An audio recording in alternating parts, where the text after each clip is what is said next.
Direct investisseur, 10h37, l'heure de se connecter avec Benoît Rousseau, trader pour compte propre, spécialiste du scalping sur le CAC et sur le DAX. On a fait l'ouverture avec vous, Benoît. Bonjour Benoît. Bonjour. On a fait l'ouverture avec vous tout à l'heure sur le CAC. On avait ouvert dans le vert au-delà des 5200 points et on a l'impression que, comme hier, eh bien, la tendance s'effrite, d'ailleurs partout en Europe, sur le CAC comme sur le DAX. Décidément, les indices ne tiennent pas. On ne sent pas une volonté d'aller beaucoup plus haut en ce moment. Oui, c'est exactement ça, hein.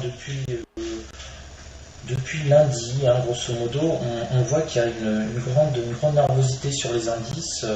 On a des belles poussées où on va prendre énormément de points, que ce soit sur le CAC 40 ou n'importe quel indice européen. En quelques minutes, en 5 minutes, on peut se mettre à prendre 30 ou 40 points d'un coup. Et puis on stagne et on se reprend une belle claque dans l'autre sens.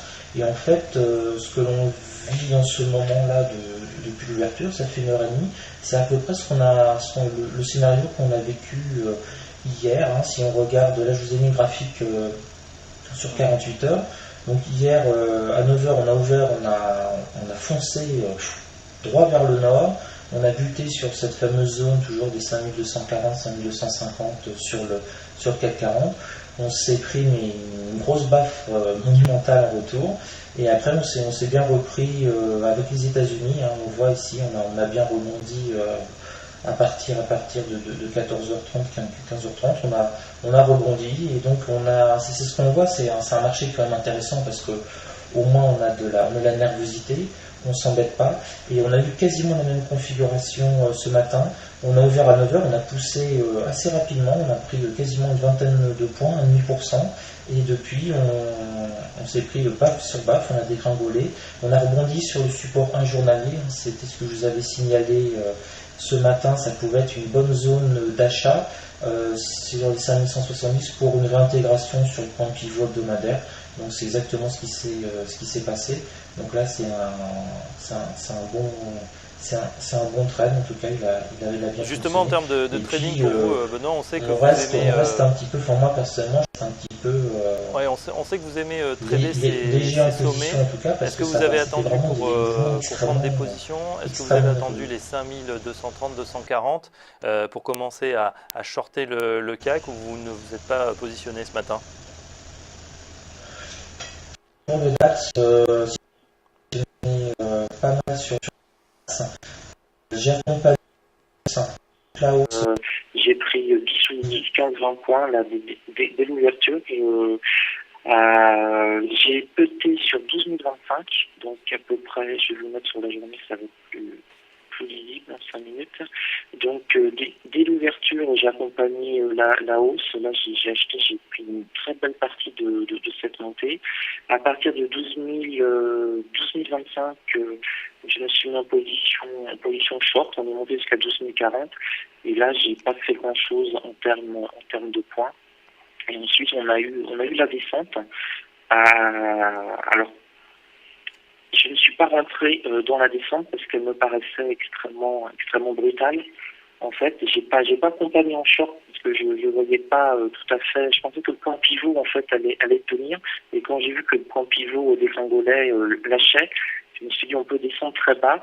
Et mais j'ai du mal il faut surtout pas attraper un couteau qui tombe. J'avais du mal à shorter parce que je me dis on va quand même ça va nous faire un peu comme la journée d'hier. On pouvait atteindre les 11 975, je me dis on allait peut-être 11 950 qui est ici, on allait peut-être rebondir. Donc on a fait 40, 50. Là-dessus, j'ai fait quelques petits points. Et puis j'ai attendu, je me suis dit, je vois plus du tout où on va. Et il y a eu cette vague de baisse là en 5 minutes qui était très forte sur le CAC 40, sur le DAX. Et là, j'ai strictement rien fait. Sur 11 9, j'ai beaucoup hésité. J'ai beaucoup hésité pour tenter le rebond vers le retour du point pivot hebdomadaire, mais je ne l'ai pas fait. Alors pourquoi je ne l'ai pas fait? C'est quelque chose que j'aurais fait habituellement de manière classique, parce que c'était vraiment extrêmement nerveux. Et dans ces cas-là, on s'est aussi nerveux et qu'on a une bougie où on perd 60 points en 5 minutes, on peut casser carrément ce niveau, et je m'étais plutôt mis en position à l'affût vers la S1 journalière qu'on n'a pas atteint. Donc là, j'ai pas pris sur 11 009, donc pendant un quart d'heure, ça a vraiment hésité sur cette zone-là.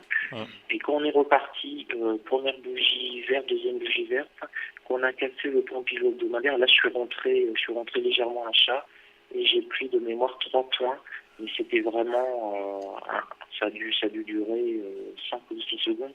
C'était vraiment extrêmement rapide.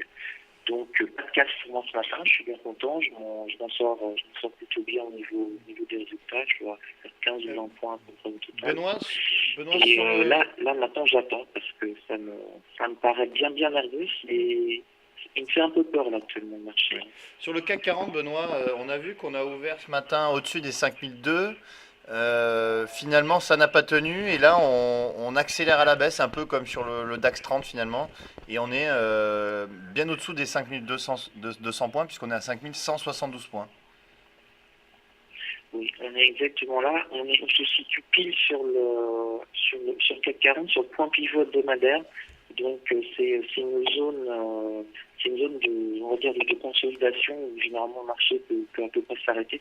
Là, entre le point pivot hebdomadaire à 5180 et le point pivot et le S1 journalier, le support numéro 1 journalier, on navigue un peu là-dessus. Donc là, j'ai une graphique sur une semaine.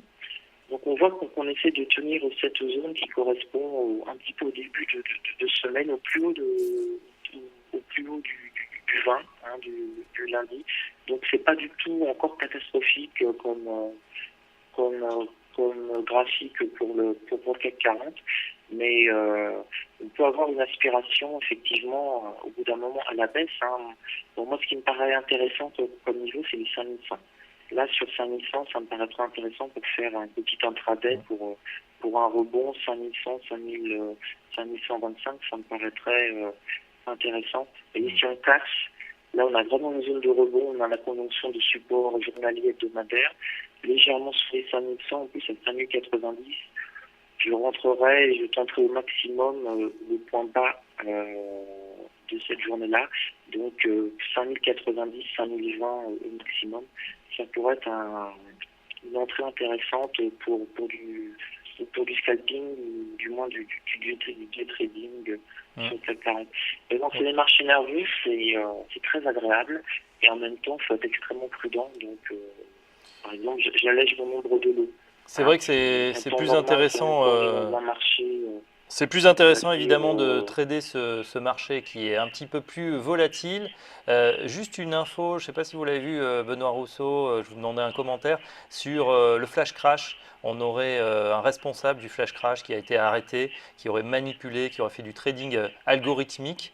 Il était en Angleterre, il aurait gagné quelques dizaines de millions d'euros. Est-ce que ça vous étonne qu'il y ait eu derrière ce flash crash que vous avez sûrement suivi? C'était en mai 2010, on avait perdu 9% extrêmement rapidement sur les indices américains. Est-ce que ça vous étonne que ce soit quelqu'un qui ait manipulé le marché? Je pourrais vous en parler une autre fois si vous voulez. Ça a complètement modifié ma façon de trader totalement. C'est là où je suis passé au scalping en fait, à partir de ce flash crack. Parce que je me suis rendu compte que j'étais beaucoup plus en swing trading, même avec des stops, et je m'étais rendu compte que si j'avais été positionné sur ce jour-là et que même avec mes stops, j'aurais pu être totalement balayé. J'ai des amis qui ont été balayés par ce flash crack. Ils étaient à l'achat avec des stops bien positionnés, ils ont été exécutés 4-5% plus bas leur stop avec du levier, ils se sont fait complètement anéantis.